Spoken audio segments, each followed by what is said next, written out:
soon to the book of Jeremiah, the 50th chapter. All right, so this is a beautiful time.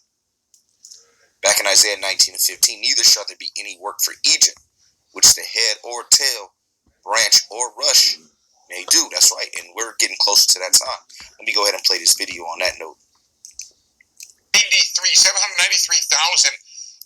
That is a decline, but from an upwardly revised 812,000 from the prior week. So these numbers, I guess they're getting a little better. I was ready to tell you about having hit the lowest number since November, but that didn't happen. We're still way above the worst week of the 2009-2010 downturn. The numbers are still very high, but incrementally improving. 4.54, I just want to double check that. 4.545 on continuing claims. That's down from the prior week of 4.69 million. That was also revised higher. The insured unemployment rate 3.2%. And I think I'll leave it there, Joe, except for to remind you that Powell yesterday gave a very bleak outlook on the jobs market. He said that the real unemployment rate closer to 10% when you factor in people who have left the workforce, and saying that that is really one of the main things that underpins easy Fed policy, and it's going to underpin it for a very long time to come, because he thinks it's a long time coming back from the job market, and these numbers don't disagree with that. Only getting worse. Only getting worse. Yet you have these conflicting reports from these optimists concerning the economy. Are the only ones who should be optimistic are the men of the Heavenly Father. Everybody else is just lying. It's false optimism, and they know it. And they know that they're lying, but they're trying to encourage confidence in the markets. That's what that's all about. Let me read this again. Isaiah 19 and 15. Neither shall there be any work for Egypt, which the head or tail, branch or rush may do. That's right, because you have a lot of industries which are being phased out by technology, like pallet jacks, I believe, forklifts, and they pick up different pallets. Those are being phased out by robotics. So eventually, according to prophecy, ain't nobody gonna have a job. Right, so don't create jobs, just give unemployment. Yeah, and of course, and then that unemployment will eventually be disseminated through what? The digital dollar, which the ultimate digital dollar that they want is a RFID chip put in your right hand or on your forehead, which is being promoted by Grimes, which is the woman of Elon Musk, and Little Uzi Vert, some wicked reprobate sodomite out of Philadelphia. Tattoos all over his face. And we're going to see a lot more of that. Just as we see people promoting the vaccine, we're going to see a lot more of our people in particular, and these people in general, Moabites, Edomites, Ammonites, Elamites, but really, in particular, Israelites, because again, Israelites are the ones who are going to stir people up to do these things. Like we're talking about Beyonce. Beyonce come out with a chip in her mind, in her brain. All these women will get it. The whole beehive, they'll get it. Beyonce come out and say, go ahead and get the vaccine. You get the vaccine, and I'm gonna give you half off on a ticket to my reunion tour with Destiny's Child, something like that. Man, these people lose their mind. Right, like the brother said, clear inflation. Well, as a matter of fact, let me see if I can pull up. Let me see if I can pull up the video on my like videos.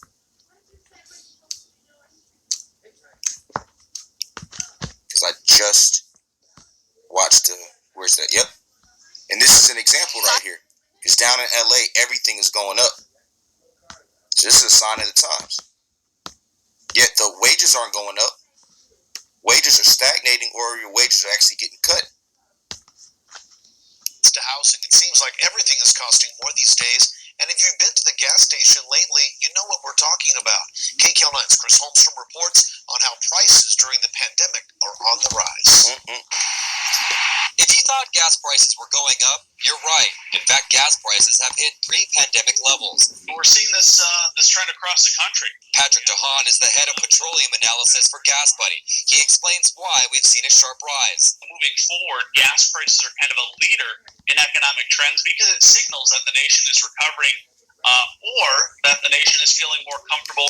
He said, "Or." Now, I just played the video of Jerome Powell, head of the Fed, saying that the economic recovery is far off. So what is this guy talking about? What's happening is inflation. That's why these prices are getting higher and higher. There ain't no recovery. 793,000 people filing for unemployment first time.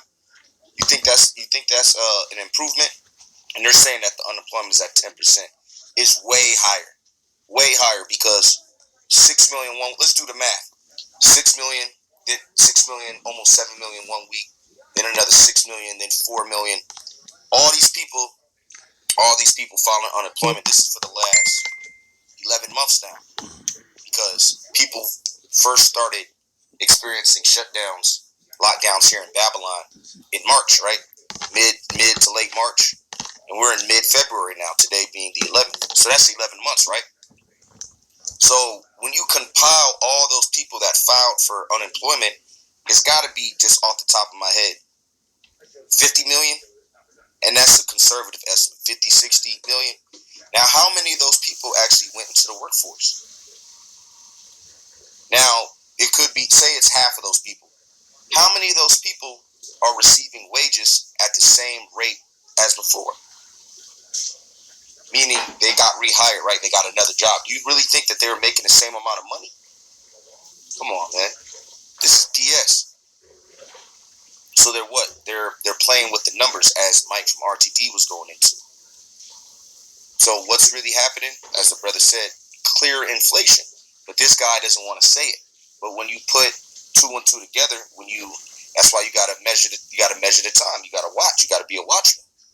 Because clearly all these economists are saying that the economic recovery is far away, maybe at the end of the year or beginning of 2022. So why are these things getting more expensive? This guy says economic recovery or people getting more comfortable. No, it's clear inflation. With the current status of COVID and getting out and about more often. DeHaan says in the last month, gas prices in LA are up about 25 cents a gallon, a number that could keep rising. Here's a look at where we stand now. LA County, $3.53 a gallon for unleaded. Orange County, $3.50. Riverside, $3.44. San Bernardino, $3.46. And Ventura County, $3.49 a gallon. Each county close to the price we were paying a year ago. But it's not only gas prices that are going up. We're also seeing an increase in food, medical care, clothing, and housing. Price increases you're experiencing right now are really a bounce back from the weak price growth we saw earlier this year as a result of the pandemic-driven recession. He says despite the increases, prices are still relatively low. They're still up only 1.4% on a year-over-year basis. If you happen to be unemployed right now, you're probably more concerned about finding that next job than necessarily this small increase in prices. So what happens next? Hey, the so-called white man's the devil, man. And will everyday prices continue to rise? So my guess is they're going to keep the foot on the gas pedal for a while here. And yeah, as the next couple of years go on, you're going to see an acceleration in this price growth. To what level? That remains to be seen. Chris Holmstrom, KCAL 9 News. Right, well, yeah, 7 plus 6 is 4. Yeah, but that's just the first 3 weeks. Because the first week it was almost 7 million. And then the next week it was about 6 million. Then it was 4 million. Then it was like 2 million. But this is every week though. So all these weeks, how many weeks are in a year? 52. So it's been 48 weeks with almost 1 million people filing for unemployment, first time unemployment. We're about 48, let's say about 48 weeks, 40, let's say 45, 46 weeks. And they've all been over 700,000. That's a lot of weeks, man. That's a lot of people right there. And not everybody has returned to the workforce. And the people that have, they have not been receiving those same wages. And you see how much of a devil the so-called white man is. He said, don't worry about that. Don't worry about the prices getting higher. Just worry about getting a job.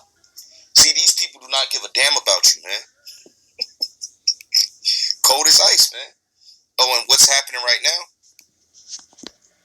Because you're thinking, well, maybe things are gonna go back to normal. But wait, there's more. And I'm Ken Bastida, now at 11 and streaming on CBSN Bay Area. The first two California cases of a more contagious COVID-19 variant found in the Bay Area, one in Santa Clara County, the other in Alameda County. KBIX 5's Maria Medina live in San Jose with what we're learning about that tonight. Maria? Well, there is some positive news tonight. The likelihood of spread, at least here in Santa Clara County, is 0. They went nowhere outside of their home. They had food delivered. Tonight, Dr. Sarah Cody is praising the resident infected with the South African variant for following the county's mandatory 10-day travel quarantine after returning from an international trip last month. They were not infectious while they were traveling. Their infectious period started after they were back home. But not much is yet known about the Alameda County case. Dr. Nicholas Moss says their investigation just began. Both samples were sequenced for the variant at Stanford Medicine. This is really important to know, is that